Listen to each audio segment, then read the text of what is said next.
Sealant spray is nothing but சக்கரை தண்ணி. ஆமாங்க, நம்ம பல வருஷமாக யூஸ் பண்ணிட்டு இருந்த சக்கரை தண்ணிக்கு தான் இப்போ கொஞ்சமாக மேக்கப் போட்டு சீலண்ட் ஸ்ப்ரேன்னு சொல்கிறோம். ஆனால் அந்த சக்கரை தண்ணியை நீங்கள் ப்ராப்பர் ரேஷியோவில் ப்ரிப்பேர் பண்ணாதான் உங்கள் மெஹந்தி கிராக் ஆகாமல் உங்கள் கையிலிருந்து உறிஞ்சு வராமல் உங்களுக்கு நல்ல ஸ்டெயின் கொடுக்கும்.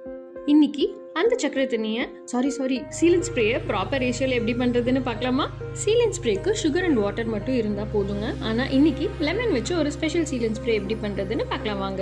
ஹாய் ஆல், எல்லாருக்கும் வணக்கம். நான் கார்த்திகா, உங்கள் கோயம்புத்தூர் மெஹந்தி ஆர்டிஸ்ட். இன்னைக்கு டாபிக் போகிறதுக்கு முன்னாடி என்னோட சேனல் சப்ஸ்கிரைப் பண்ணாதவங்க மறக்காமல் சப்ஸ்கிரைப் பண்ணிக்கோங்க. அப்படியே அந்த பெல் ஐக்கனையும் தட்டி விட்டுருங்க. லெமன் சீலண்ட் ஸ்ப்ரேக்கு நமக்கு தேவையான மூணு இன்க்ரீடியன்ட்ஸ் என்னென்னு பார்த்தீங்கன்னா water, sugar and lemon. First ஒரு பவுலில் 100 ml ஆஃப் வாட்டர் எடுத்துக்கோங்க. அது கூட 50 grams ஆஃப் சுகர் ஆட் பண்ணிக்கோங்க. இப்போ அந்த பவுலை ஸ்டவ்வில் வைங்க. கண்டிப்பாக சிம்மில் தான் வைக்கணும். அந்த சுகர் டிசால்வ் ஆகுற வரைக்கும் அதை மிக்ஸ் பண்ணுங்கள்.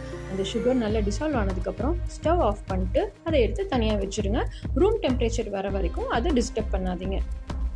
இப்போது அடுத்து ஒரு பிக் சைஸ் லெமன் எடுத்துக்கோங்க. அதை ரெண்டாக கட் பண்ணி அதோட ஜூஸை ஸ்க்வீஸ் பண்ணிக்கோங்க. ஃபில்டர் பண்ணிட்டீங்கன்னா இன்னும் பெட்டர். இப்போ அடுத்து சுகர் வாட்டர் ரூம் டெம்பரேச்சர் வந்துருச்சான்னு செக் பண்ணுங்கள்.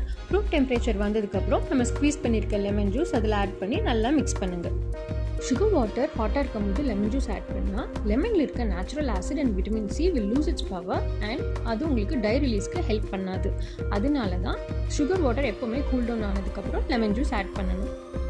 இப்போது இந்த மிக்சரை ஃபில்டர் பண்ணி சீலண்ட் ஸ்ப்ரே பாட்டில்ஸில் ஃபில் பண்ணிடலாம். ஸோ உங்களோட பர்ஃபெக்ட் சீலண்ட் ஸ்ப்ரே இப்போ ரெடி.